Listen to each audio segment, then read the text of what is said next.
देखिए साथियों, बहुत ज़बरदस्त शानदार मेला है। पूरा नीला वातावरण है। मैं आपको कहूँ पूरा का पूरा आज लगता है दिल्ली जो है नीली हो चुकी है। दिल्ली में पूरा एक नीला सैलाब आ चुका है साथियों। और जिस तरह से आप देखेंगे मेरे आगे पीछे आप लोगों का जन सैलाब देख पा रहे होंगे।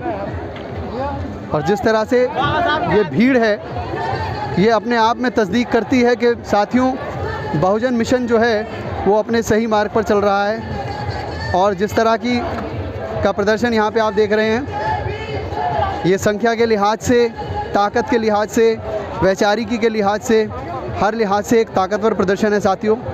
और इस तरह के प्रदर्शन जब होते हैं, चूँकि 2 साल से कोरोना का काल चल रहा था, 2 साल से इसको इजाज़त नहीं दी जा रही थी बाबा साहब के जन्मदिन पर इस तरह के प्रदर्शन, इस तरह के सेलिब्रेशन के लिए। लेकिन जैसे ही 2 साल के बाद अनुमति मिली सरकार, शासन प्रशासन द्वारा, आप देख सकते हैं मेरे इर्द गिर्द, मेरे आसपास बहुत सारे स्टॉल्स लगे हैं, बहुत सारे आप भीड़ देख पा रहे होंगे, खाने के स्टॉल लगे हैं और बहुजन साहित्य के स्टॉल लगे हैं, किताबों के। यहाँ से आप बाबा साहब से रिलेटेड, ज्योतिबा फुले से रिलेटेड या बहुजन वैचारिकी से रिलेटेड जितनी भी पुस्तकें हैं, किताबें हैं, लिटरेचर है, उसको आप पढ़ सकते हैं। और उनको पढ़कर बहुत सारे नौजवान आज इस विचारधारा को मानकर इस नीली क्रांति से जुड़े हैं साथियों। और आप देख रहे हैं कि पूरे माहौल में एक नीला वातावरण है। मेरे इर्द गिर्द आप देख रहे होंगे बहुत ज़्यादा भीड़ है, पाँव रखने की जगह नहीं है। खाने के स्टॉल हैं, पुस्तकों के स्टॉल हैं, हर पार्टीज़ के स्टॉल हैं। बहुत ज़बरदस्त प्रदर्शन यहाँ पर चल रहा है। और कोई भी बहुजन अगर इसे देखेगा तो ये उसके लिए एक सुखद अनुभूति का क्षण है कि बाबा साहब के जन्म दिवस पर 2 साल के बाद इस तरह का सेलिब्रेशन करना अपने आप में एक बहुत बड़ी बात है। अपने आप में खुशी का माहौल ये वातावरण देता है। और आप देखेंगे मेरे आसपास बहुत सारे स्टॉल्स हैं।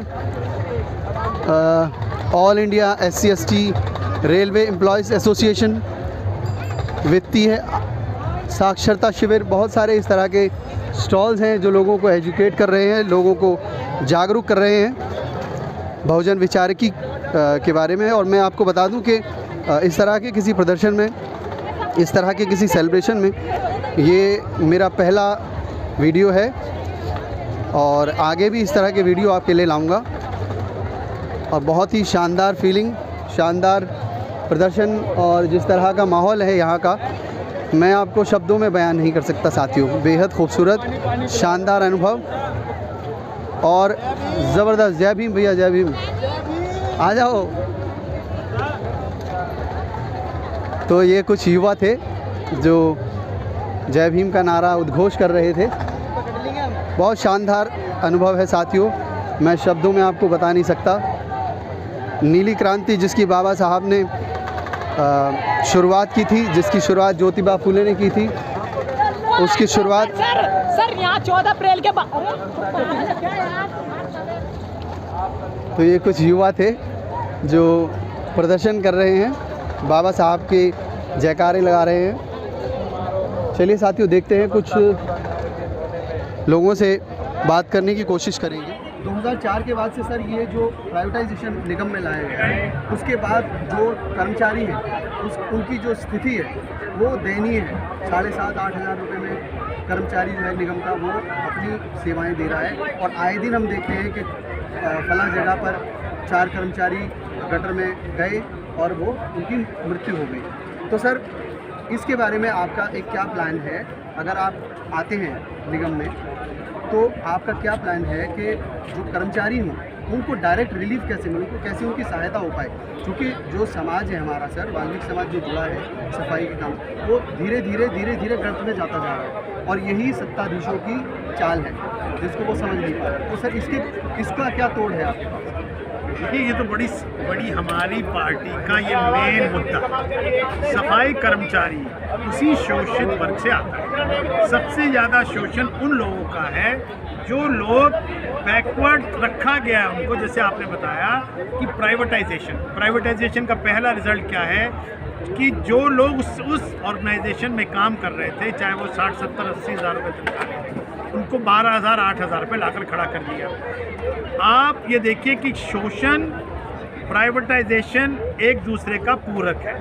प्राइवेटाइज चाहे अगर आप देखिए, अगर आप हवाई जहाज़ों का देखिए, प्राइवेटाइजेशन को देखें, जो हवाई जहाज़ की टिकट दिल्ली से मुंबई 4,000 रुपये मिल रही थी, 8,000 रुपये मिल रही है। अभी यूक्रेन का मामला है, यूक्रेन से जो बच्चे 12-15 हज़ार में दिल्ली आ रहे थे, वो 40-40 हज़ार में आए।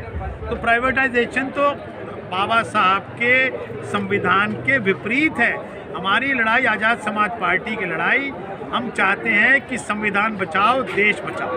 तो इसमें जितनी बात सोचें, चाहे वो निगम के कर्मचारी हों, उनके अंदर बहुत समस्याएं हैं, वो सब समस्याओं का हल करने के लिए आज़ाद समाज पार्टी कटिबद्ध है। सर, अंत में इतना खूबसूरत माहौल यहाँ पर जो आज बाबा साहब के 131वें जन्मदिन पर के उपलक्ष्य में मनाया जा रहा है, मैं देख रहा हूँ हर तरह के बहुजन विचार की पुस्तकों के स्टॉल हैं, हर तरह के, बहुत बेहतरीन खूबसूरत नज़ारा है ये अपने आप में।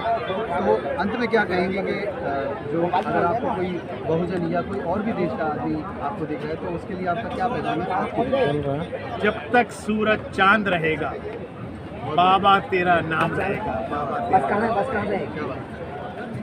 तो साथियों, ये थे नरेंद्र भिखुराम जी, जिन्होंने भिखुराम जैन जी, जिन्होंने अपने विचार रखे बहुजन विचारधारा के ऊपर और आगामी जो चुनाव है उसके ऊपर।